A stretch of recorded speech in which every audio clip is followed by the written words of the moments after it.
The Flying Horse of Kansu by Clive Hartwell. The spirit that endows all things with life is love. Perhaps you will keep this Chinese saying in mind while we look at the flying horse of Kansu, a steed one might imagine to have drawn the chariots of the gods. Until the visit of the Chinese spy Zhang Qian to West Central Asia 138 years before Christ was born, the only horse known to the Chinese was a small, slow-moving prairie pony of 13 hands or less. Chang reported seeing an amazing type of horse used by the people of the Fergana. It was tall, around 17 hands, very swift, and said to sweat blood when traveling very fast. At first, the owners of these horses refused to allow their export to a people who might one day become their enemy. But by the 1st century A.D., a regular trade existed in these heavenly horses, as the Chinese called them. Used as cavalry horses, powerful enough to carry the leather-armored soldiers of the time, they would also gallop along the Great Wall with warnings of impending attacks by northern tribes. Unlike the soft-footed prairie ponies, their hard hooves gave them great range. These horses, which played so great a part in China's history, long ago vanished from this region, although they are immortalized in the celebrated Tang horse sculptures, the most famous of which, the Flying Horse of Kansu, you can see on the poster.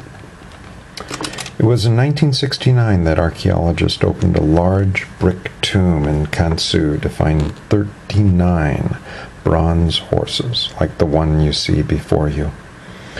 Some drew chariots, others were ridden by armed warriors. Among them was this astonishing flying horse. The Chinese see it as a galloping or rushing. Western horse experts say it's pacing.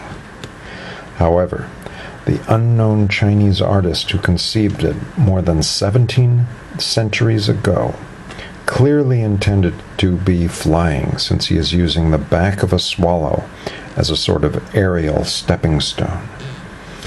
If you look carefully, you will see the celestial horse is indeed balanced on a swallow, the bird turning its head in surprise at the touch of a hoof. Perhaps a chance encounter rather than a journey on the bird's back, as we may speak of a flying horse. When I first saw the flying horse at the Chinese exhibition, I was struck by several strange contradictions. Look again.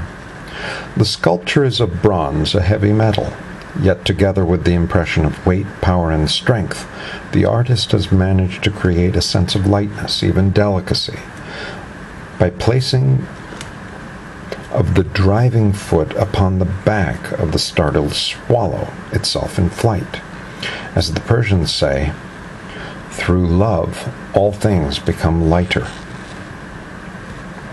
Secondly, the whole weight of the horse comes through the driving foot and is supposed on the exhibition stand by the flat underneath of the bronze swallow, helped by its outstretched wings.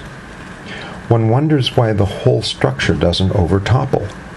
Of course, the artist has made his creation balance perfectly in the position in which you see it, from whichever way you look at it. And the head on the balancing act is even more astonishing. The main feeling conveyed to me by this state of balance is one of harmony, the rightness of things.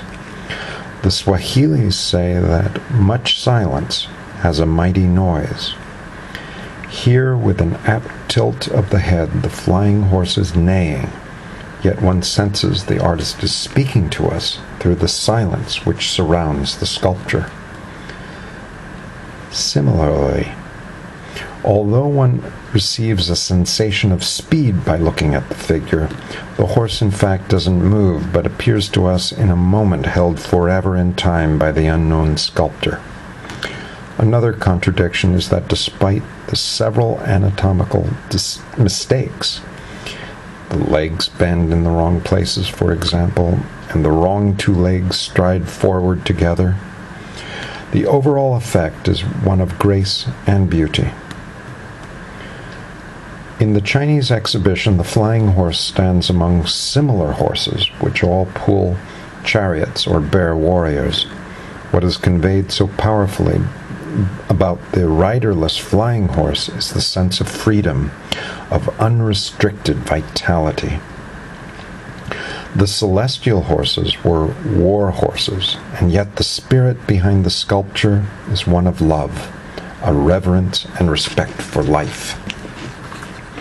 The question remains whether any creation can be called a work of art unless it is inspired and made through love.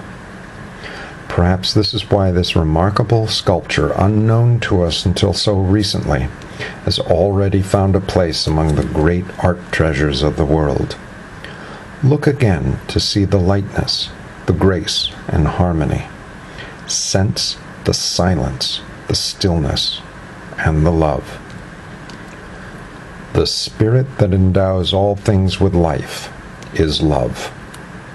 Clive Hartwell, 1984.